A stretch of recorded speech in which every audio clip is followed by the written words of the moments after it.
தென்னாடுடைய சிவனே போற்றி, நாட்டவர்க்கும் இறைவா போற்றி.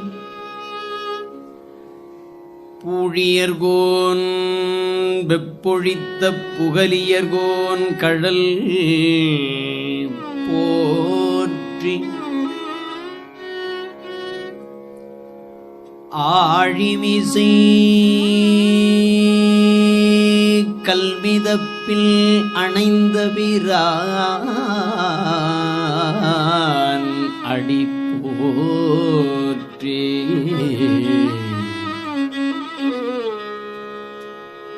வாழி ஆனால் மனிதனுக்கு மனிதன் அஞ்சுவது நீங்க வேண்டியதே இல்லை. ஆனா வரலாறு படைத்து விட்டீர்களானால் போதும். அப்படி நினைத்திருந்தால் இந்த சோழவள நாடுகள் இத்தனை கோயிலை கண்டிருக்கார். எத்தனை கோயில்கள், வரலாறு மிக்க கோயில்கள்.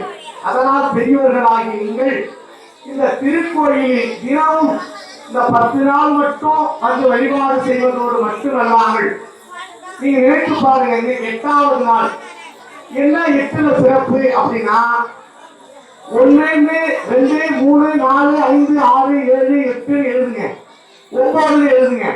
1 எழுதுனீங்கன்னா கீழே தான் வரும், 2 எழுதுனீங்கன்னா கீழே தான் வரும், 3 எழுதுனீங்கன்னா கீழே தான் வரும், 4 எழுதுனீங்கன்னா கீழே தான் வரும், 5 எழுதுனீங்கன்னா கீழே தான் வரும், 6 எழுதுனீங்கன்னா கீழே தான் வரும், 7 எழுதுனீங்கன்னா கீழே தான் வரும், 9 எழுதுனீங்கன்னா கீழே தான் வரும். ஆனா 8 எழுதுனீங்கன்னா மேல தொடங்கி கீழே வந்து மீண்டும் இணைந்து விரிந்து மேல இரு முனைகள் சேரும். இரு முனைகள் சேரக்கூடிய எண் என்று சொன்னால் 1லிருந்து 9 வரை தான் எண்ணுன்னா 9 தான். ஆனா சுயம் என்கின்ற எண், பூஜ்ஜியம் என்கின்ற எண், 0 என்கின்ற எண் என்ன இல்லையா என்ன எண் இருக்கிறது, ஆனா இல்லை. இப்ப 3 0 போட்டு 2 இல்லாம இருந்து இது 2000 ரூபாய் மட்டும் கொஞ்சம் கொடுக்குறோம்னு வச்சுக்கோங்களேன், வாங்குவாங்க வாங்க மாட்டாங்க. எங்க 2 காணணுமா? அப்ப 0 எத்தனை இருந்தாலும் மதிப்பு இல்லை, பக்கத்தாண்ட 1 2 இருந்தா தான் மதிப்பு. அப்படி இரு முனைகள் ஒரு எண்ணில் சேருமானால் அது 8 என்கின்ற எண்ணுக்கு மட்டும்தான் சேரும். அது எப்படி அப்படின்னா, எங்கிருந்து இந்த ஆன்மா வந்ததோ மீண்டும் அங்கே போய் எழுத வேண்டும். இறைவனிடத்திலிருந்து வருது. அதுதான் மணிவாசக பெருமான் புல்லாகி பூடாய் புழுவாகி மரமாகி பல்விருகமாய் பறவையாய் பாம்பாகி கல்லாய் மனிதராய் பேயாய் கணங்களாய் வல்லசுரராய் முனிவராய் தேவராய் எல்லாரின்பை தாவர சங்கமத்துள் எல்லா பிறப்பும் பிறந்து இழைத்தேன் என்கிறான். மெய்யே உன் பொருளடிகள் கண்டிருந்து மீண்டும் கேள்வார். அந்த மெய்யான திருவடி எங்கிருந்து வந்தனோ இத்தனையும் பிறந்து இறந்து பிறந்து இறந்து நான் பிறந்து இறந்து நான் இதற்கே நான் காரணமாக இருந்திருக்கேன். ஆனால் மெய்யான திருவடி வந்து பற்றிவிட்டால் மீண்டும் பொய்யானதற்கு நான் போக மாட்டேன். அந்த 8 என்கின்ற எழுத்தில் இரு முனைகள் வந்து சேரும். இரு முனைகள் வந்து சேரக்கூடிய எண் அந்த 8. அந்த எண்ணாகிய எண் போல நாம் வாழ்க்கையில் இன்று 8வது நாள் எப்படி இறைவனிடத்தில் நாம் சேர வேண்டுமோ அதை அறிந்து உணர்ந்து நாம் சேர வேண்டும். அந்த நிலையிலே பெரியவர்களாகி நீங்கள் திருவருளுக்கு பயணமாய் இந்த திருக்கோயிலை மிக விரைவிலே கட்டி யாருக்கும் அஞ்சுதவும் ஒன்றும் இல்லாமல் எந்த நிலை வந்தாலும் சரிதான், நாங்கள் செம்மையாக இந்த திருக்கோயிலை கட்டியே தீர்வோம் என்று ஐயுறவு ஒன்றும் நீங்கள் இல்லாமல் நீங்கள் அதை முதல்ல தன்னம்பிக்கை வேணுங்க. அந்த தன்னம்பிக்கை வைத்தீர்களானால் முழுமையாக உங்களுக்கு எல்லா விதமான செயல்பாடுகளும் இறைவன் தோன்றும் துணையாகவும் தோன்றா துணையாகவும் இருந்து அருள் செய்வார்.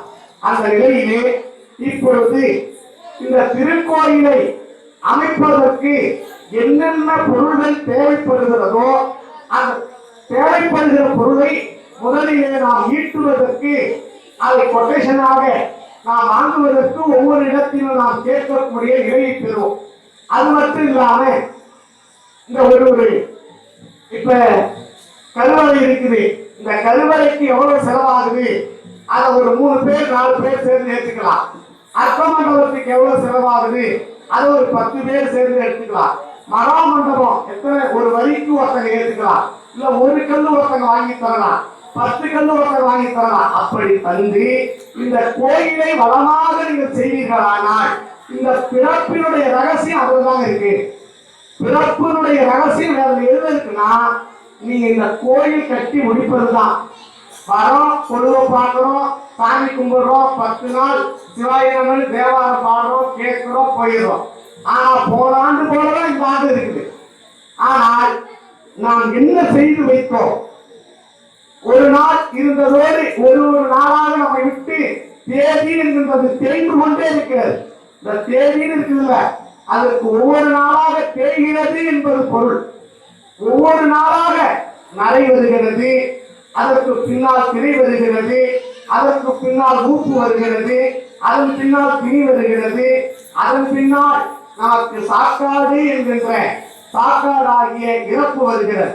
அந்த இறப்பு இல்லாமல் இருக்க வேண்டுமானால் நாம் இந்த பூத உடல் மறந்து விட்டாலும் மறித்து விட்டாலும் நாம் செய்த தொண்டானது எந்த புண்ணியவான் செய்தார்களோ என்று இதை சொல்லக்கூடிய நிலை இருக்கும். அந்த நிலையிலே எதற்கும் நீங்க என்ன காசு இல்லை. ஒரு ஊர்ல ஒரு அம்மா வளையல் போடுறீங்க, ஏன்னு கேட்டோம். எங்க ஊர்ல சிவன் கோயில் கட்டி முடித்தாதான் நாங்க வளையல் போடுவோம். ஒரு அம்மா மூக்குத்தி போடல, ஏமாந்தோம். எங்க ஊர்ல சிவன் கோயில் கும்பாபிஷேகம் நடந்தாதான் நாங்க மூக்குத்தி போடுவோம். ஒரு அம்மா காலில் பெருசு போடல, ஏமான்னு கேட்டோம். எங்க ஊர்ல திருப்பணி நடந்து எங்கள் கும்பாபிஷேகம் நடந்தாதான் நாங்க கொலுசு போடுவோம். அப்படி ஒரு வைராக்கியம் வேண்டும். நீங்கள் வைராக்கியத்தின்பால்தான் இந்த திருக்கோயில் முழுக்க முழுக்க இன்று இந்த திருப்பணிக்காகத்தான் நமது கபிலனையா அவர்கள் மீண்டும் மீண்டும் இந்த திருக்கோயிலை எல்லாரும் அஞ்சுவது யாதொன்றும் இல்லை. ஆனா அஞ்சுறாங்க மனசுக்குள்ள, இது செய்தாதாயிடுமோ, எப்படி பணம் வருமோ வராதோ, இதற்காக இடம் கிடைக்குமோ, இதனால என்ன கேஸ் வருமோ, எதுவுமே வராது. அஞ்சுவது யாதொன்றும் இல்லை, அஞ்ச வருவதும் இல்லை. நீங்க தைரியமா இருந்து பாருங்க. லட்சக்கணக்கான கோடிக்கணக்கான அடியார் பெருமக்கள் உங்களோடு இருக்கிறாங்க. அந்த அடியாருடைய உறவு உங்களுக்கு மேன்மை தந்துவிடும். இப்பொழுது சுந்தரமூர்த்தி நாயனார் கோயில் கட்டினாங்க, கோடி கோடியா பணம் வச்சுட்டா கட்டினாங்க. எல்லா அடியார் பெருமக்கள் பொதுமக்களாகிய பொதுமக்கள் உழைப்பு. அதனால் அவர்கள் பொருள் இருக்கிறது. யாரோ ஒருவர் இதை கட்டித்தர ஆயத்தமாக இருப்பார்கள். நீங்கள் அதற்காக பெருமனதோடு முயற்சி செய்யுங்கள். இந்த ஆண்டு நீங்கள் 21 விட்டுவிட்டு 22ஆம் ஆண்டு தை மாசத்தில் வரக்கூடிய வாஸ்து பூஜையில் இந்த திருக்கோயிலுக்கு வாஸ்து பூஜை போட வேண்டும். இது அன்பான ஒரு செய்தி. இதற்காக நீங்கள் யாரிடத்திலும் போய் நம்ம கேட்கணுமான்னு நினைக்காதீங்க. நடக்கக்கூடிய செயலை பார்த்து இறைவனே கண்டிப்பாக வாசித்தீரவே காசு நல்குவீர் என்று காசை கொண்டாந்து பொண்ணா கொண்டே கொடுத்துவார். அதனால தயவு செய்து இந்த திருக்கோயிலை அமைப்பதற்கு மனம் என்று சொல்லக்கூடிய மனம் உங்களுக்கு கூவத்தூர் மக்களுக்கு சொல்லவே தேவையில்லை. ஏன்னா அன்னம்பாடிப்புனா அப்படி ஒரு சிறப்பு. அதை போன ஆண்டும் பார்த்தோம், இந்த ஆண்டும் பார்த்தோம். முதல்ல இந்த ஞானசாலையினோடு அந்த தர்மசாலையும் மிக செம்மையாக நடத்தி கொண்டிருக்கின்றீர்கள். ரெண்டுமே உயிருக்கு துணை. இந்த உடம்பு வளர வேண்டும், உயிர் வாழ வேண்டுமானால் அன்னமய கோஷம். இந்த அன்னமய கோஷத்தை வைத்துத்தான் உயிர் இயங்குகிறது. இந்த யுகங்கள் நாளிலே ஒவ்வொரு மனிதனுடைய காலங்களிலும் இறைவன் எப்படி வைத்ததா 1,00,000 ஆண்டுகள் வைத்தார். 1,00,000 ஆண்டு வைத்தார். ஒரு மனிதனுடைய உயிர் உடம்பில் இருக்கிறது. இவன் பஞ்சமா பாதகம் செய்கிறான். ஆயுள் காலத்தை குறைக்கிறார் இறைவன். 10 1 மடங்கு எவ்வளவு? 1,00,000 மடங்கு வைத்துக் கொள்கிறார். அப்பொழுது 10,000 மடங்கு. அப்பொழுது எதை பற்றி நின்றான் என்றால் எலும்பை பற்றி நின்றார். அந்த 1,00,000 ஆண்டுகள் எப்படி இருக்கு வரலாறு இருக்குதானா? இரணியனுடைய காலம் பல 6 பிரம்மாவுடைய வயது சொல்லப்படுகிறது, 4 திருமாலுடைய வயது சொல்லப்படுகிறது. அப்ப 1,00,000 ஆண்டுகள் பல லட்சம் ஆண்டுகள் இறைவனுடைய காலம். அப்ப அவனுடைய பஞ்சமாபாதகங்கள் செய்ய அதற்கு பின்னால் எப்படி இவனுக்கு அறிவை புகட்ட வேண்டும் என்று நினைத்தவுடனே மீண்டும் அந்த 10ல் 1 மடங்கை கொடுத்தார் இறைவன் ஆயுள் காலம்.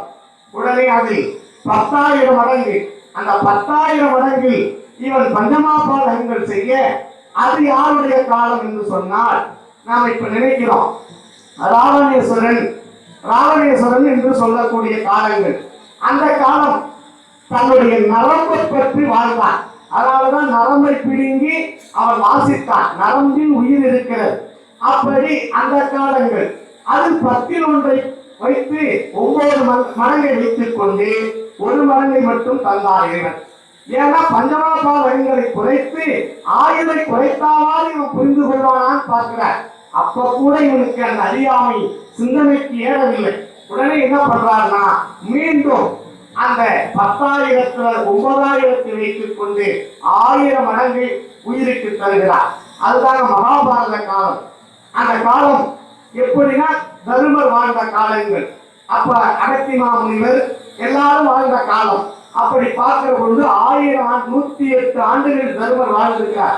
இப்ப நீங்க சொல்லலாம் 108 வயசுனா நம்மளுக்கு இப்ப நாங்களாம் 100 வயசு வாழ்றேங்க அப்படின்னா அது கணக்கு இல்லை. அதை நம் பெரியவர்கள் ஒத்துக்கல. உறங்குவது சாக்காடு, விழிப்பது பிறப்புங்கிறார். நீ தூங்குற நேரம் இறந்ததுக்கு சமம், தூங்கிட்டியா செத்ததுக்கு சமம். அப்ப ஒரு மனிதன் 100 ஆண்டு காலம் வாழ்றோம்னா 50 ஆண்டு காலம் தூங்கியே கழிக்கிறோம். மீதி 50 ஆண்டு காலம் தான் இருக்கிறது. அதுல குழந்தை பருவம் இருக்கிறது, அப்புறம் இளமை பருவம் இருக்கிறது, வாலிப பருவம் இருக்கிறது, முதுமை பருவம் இருக்கிறது. ஆனால் இதில் தக்கவாறு நம்மளுடைய பருவங்கள் என்று சொன்னால் அந்த பருவத்தில் நாம் செய்யக்கூடிய வாய்ப்பு எதுவோ அது நம்மை சாரும். அந்த வாய்ப்பு எப்படி கிட்டுமோ அதை அப்படியெல்லாம் நாம் பயன்படுத்திக் கொள்ள வேண்டும். அப்போ ஒரு 200 வருஷம் வாழ்ந்தாதான் 100 வருஷம் தூங்கியே கழிச்சிடறோம். 100 ஆண்டுகள் என்பது கணக்கு. அப்படி இந்த இடத்திலே உறங்குவது சாக்காடு, விழிப்பது பிறப்பு என்று நமது வள்ளுவர் பெருந்தகை சொல்றார். அந்த வகையில் தான் நாம் வாழக்கூடிய காலங்களிலே எதை நாம் செய்துவிட வேண்டுமோ அதை செய்ய வேண்டும். அடுத்ததாக அவன் பஞ்சமாபாதகங்கள் அதிகமாகிட்டே இருக்குது. அப்ப என்ன பண்றதுன்னு இறைவன் யோசித்து அதிலும் 10ல் 1 மடங்கைத்தான் கொடுக்கிறார். 1000 மடங்கு வாழ்ந்தான். அதற்கு பின்னால் 900 மடங்கை இறைவன் வைத்துக் கொண்டு 100 மடங்கு தான். இப்பொழுது 100 வயதுதான் ஒரு மனிதனுக்கு ஆயுள் காலமாக குறிக்கப்பட்டிருக்கிறது. 100 ஆண்டுகள்னா நீங்க 200 ஆண்டுகள் வாழ்ந்தீங்கன்னா 100 ஆண்டுகள் கணக்கு. இல்லைன்னா நான் 100 ஆண்டு வாழ்றேன்னா 50 ஆண்டுகள் தான் உங்களுடைய பிறவினுடைய நோக்கம்.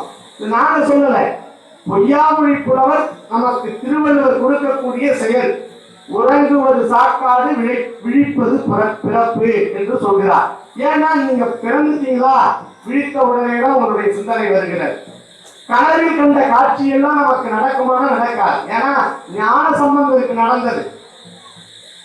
வேதாரண்யத்திலே நம்மளுடைய திருமலை காட்டில் ஞான சம்பந்தரும் பார்க்கிறாங்க. பார்க்கிற பொழுது இருவரும் கண்ட காட்சியை, அந்த சொற்பனத்தில் கண்ட காட்சி ஞான சம்பந்தருக்கு வருதான். எப்படின்னா என்றோ கண்ட காட்சி. தூங்கிட்டு இருக்கிற பொழுது சொற்பன அவஸ்தையில 4 சுதித்தி அவஸ்தை, சொற்பன அவஸ்தை, சாக்கர அவஸ்தை, சதுர்த்தி அவஸ்தைன்னு 4 அவஸ்தை இருக்கிறது. அதுல இந்த சொற்பன அவஸ்தையில என்ன பார்க்கிறான்னா, ஒரு சிவனடியார்னா எப்படி இருக்கணும், ஒரு சிவனடியார்னா எப்படி இருக்க வேண்டும் அப்படி என்று அந்த சொற்பனத்தில் கண்டார். ஆனா கண்டவர் பலகாலம் ஆகிறது.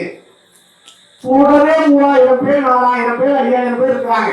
ஆனா யாரையும் அப்படி தெரியல. எல்லாரையும் நினைத்துக்கிறாரு. ஆனா திருநாவுக்கரசு நாயனாரை பார்த்த உடனே என்ன நினைக்கிறாரா, கையை மேலே தூக்கி அப்படியே அறுத்த பனையது போல் விழுந்து வணங்கினார். அறுத்த பனைமரம் கீழே உள்ள பனைமரத்தை அறுத்தா எப்படி சாயுமோ அதுபோல ஞான சம்பந்த பெருமான் யாரை பார்த்த உடனே, திருநாவுக்கரசு நாயனாரை பார்த்த உடனே அந்த என்றோ கண்ட காட்சி, எதுல சொற்பனத்தில் கண்ட காட்சி, கனவில் கண்ட காட்சி அந்த நிலையில் அப்படியே நின்றதான். இப்ப நம்ம கூட நினைப்போம், யாரையாவது பார்த்துட்டா உங்களை எங்கேயோ பார்த்த மாதிரி இருக்குங்க, எங்கேயோ பார்த்த மாதிரி இருக்குங்க. அது பூர்வ ஜென்மத்துல பார்த்திருக்கலாம், இல்லைன்னா சொற்பனத்தில் நாம் கண்டிருக்கலாம், இல்லைன்னா நம்மளுடைய நினைவுகள் அலைகளில் இருந்திருக்கலாம். இப்படி இருந்தாதான் அவங்களுக்கு நம்மளுக்கு சம்பந்தமே இருக்காது. அவங்களும் நம்மளை பார்த்து பார்ப்பாங்க, நம்மளும் அவங்கள பார்த்து பார்ப்போம். ஆனா அந்த நினைவுகள் இருக்குமானால் அந்த பூர்வ ஜென்மத்தினுடைய தொடர்பு, இல்லை என்றால் சொற்பனத்தில் வரக்கூடிய தொடர்பு. இதைத்தான் ஞான சம்பந்தர் கண்டு இப்படித்தான் ஒரு சிவனடியார் என்றால் இருக்க வேண்டும், இருப்பார்கள் என்று திருநாவுக்கரசு நாயனாரை பார்த்த உடனே வணங்கினார் என்பதை நமது தெய்வப்புறம் சேர்க்கிறார் குறிப்பிட்டு காட்டுகிறார். அப்படி இந்த மண்ணுலகிலே எத்தனையோ பேர் வந்தாலும் இந்த கூவத்தூர் மண்ணிலே ஒரு குழந்தை செல்வங்களும் எல்லாத்துக்கும் தமிழ் முறையில வணக்கம் சொல்வதும் சிவாய நமன்னு சொல்வதும் இதுதான் கண்ட சுகம். வேற எந்த சுகமும் இல்லை, எந்த ஒரு பெருமையும் நமக்கு இல்லை. என்னன்னா நமக்கு ரெண்டே ரெண்டு தான். ஒன்று, இந்த பிறவாம நிலையை நாம் பெற வேண்டும். அடுத்தது, பிறந்தாதான் இறப்பதற்கு அந்த இறக்காத நிலையை நாம் எப்படி கண்டுபிட வேண்டும். அந்த நிலையிலே இப்பொழுது திருவருள் நமக்கு கூட்டி வைத்த பயன் எப்படி? திருவருளாகிய திருவருள் எந்த உயிரில் இல்லாத ஒரு தத்துவத்தை இந்த மானுடனுக்குத்தான் வைத்திருக்கிறார். மானுடன் மட்டும்தான் என்ன நினைக்கிறோமோ அதை அப்படியே போய் செய்யலாம். இப்ப ஆடு இருக்குது, மாடு இருக்குது, கோழி இருக்குது, மீன் இருக்குது, நினைச்சா வருமானா வர முடியாது. ஆனா நாம நினைச்சா இப்ப நேரா சென்னைக்கு போகணுங்க, இப்ப நான் ராமேஸ்வரம் போகணுங்க, காசிக்கு போகணும்னா நம்ம நினைத்த உடனே போறோம். அந்த வகையிலே திருவருளாகிய திருவருள் காசிக்கு போய் நீங்க என்ன பெருமை பெறுகின்றீர்களோ, எந்த முக்தி நிலையை அடைகின்றீர்களோ, அதே பெருமை, அதே நிலை, அதே முக்தி. அன்புடன் சார்ந்த பெரியோர்களே, எல்லாம் வல்ல இறைவனுடைய கருணையினாலே நாமெல்லாம் அவளோடு எதிர்பார்த்துக் கொண்டிருக்கக்கூடிய நமது உளுந்தூர்பேட்டை அப்பர்சாமி திருமணத்தின் மடாதிபதியும் நமது சிவஞான தேசிக சுவாமி அவர்கள் இங்கே வந்திருக்கிறார்கள். அருளாசின் வண்ணம் எல்லாம் வல்ல இறைவனுடைய கருணையினால் அவருடைய நல்லாசிகளோடு 8வது நாள் நவராத்திரி விழா சீரோடும் சிறப்போடு நடந்து கொண்டிருக்கிறது. அப்படி இந்த இடத்திலே நாம் ஆயுள் காலத்தை ஒவ்வொரு ஆயுள் காலமாக குறைத்துக் கொண்டிருக்கக்கூடிய இறைவன் 100 ஆண்டுகள் என்று சொல்லக்கூடிய 100 ஆண்டுகளில் முதலில் எலும்பை பற்றி இருந்தால், அதற்கு பின்னால் நரம்பை பற்றி இருக்கிறார், அதை பின்னால் குருதி என்று சொல்லக்கூடிய ரத்தத்தை பற்றி நின்றார். ஆனா இப்ப இந்த 100 வயது காலத்தில் எதை பற்றி நிற்கிறார் என்று சொன்னால், அன்னமய கோஷம் என்று சொல்லக்கூடிய சோற்றை பற்றி நிற்கிறது. இந்த உடம்பும் உயிரும் எதை பற்றி இருக்கிறதுனா சோறு என்கின்ற ஒன்றை பற்றி தான் இருக்கிறது.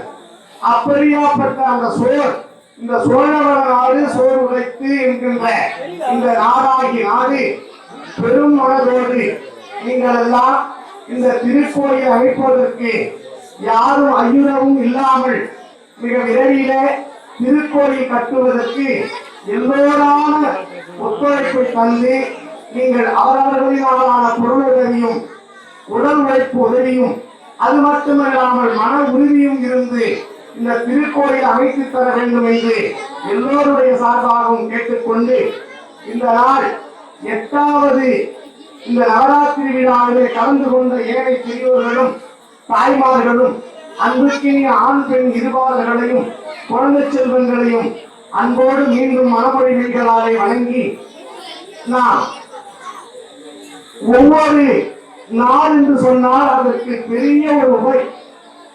அந்த நாளில் நம்மளுடைய பாரதியாகிய பாரதி சொல்கிறார், எத்தனை கோடி இன்பம் வைத்தால் இறைவா இறைவா, ஒரு காயினுள் கசப்பையும் துவர்ப்பையும் புளிப்பையும் வைத்தாய் கண்ணபரமாத்மா, அக்காரம் கழிந்த பின்பு அக்காயினுள் கசப்பையும் துவர்ப்பையும் புளிப்பையும் நீக்கி இனிப்பை வைத்தாய் கண்ணபரமாத்மா, எத்தனை கோடி இன்பம் வைத்தாய் இறைவா இறைவா என்று சொல்கிறார். ஒரு வேப்பங்காய் இருக்குது, பாவக்காய் இருக்கு. அது காயா இருக்கிற பொழுது கசக்குது, ஆனால் பழமான இனிக்குது.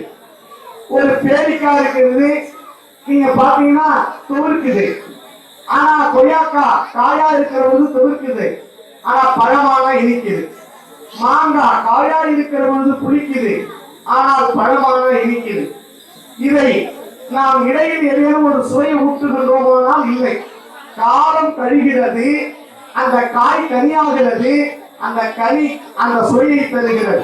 அதுபோல நீங்கள் காலம் கழிந்த பின்பு உங்கள் உள்ளத்தில் எல்லாம் கனியாக நின்று சுவையை பெறுவது போல எத்தனை கோடி இன்பம் வைத்தால் இறைவா இறைவா என்று எப்படி புரட்சி பாரதி சொன்னானோ அதுபோல இந்த மண்ணுலகில் காலங்கள் ஆனாலும் பெரிய ஒரு சுவையாகி இருக்கக்கூடிய சுவையை இந்த மண் தந்து அருள்தரும் காசி விசாலாட்சி அம்மை உடனாகிய அருள்மிகு விஸ்வநாத பெருமான் திருக்கோயில் அமைப்பதற்கு ஐயுறவு யாரும் ஒன்றும் இல்லாமல் நீங்கள் அனைத்து விதமான செயல்பாடுகளும் முன்னின்று நடத்தி தர வேண்டுமாய் உங்களை அன்போடு கேட்டுக்கொண்டு இந்த வாய்ப்பினை தந்த அனைவர்களுக்கும் நன்றி பாராட்டி உங்களிடத்திலிருந்து பிரியாதனை பெறுகின்றோம்.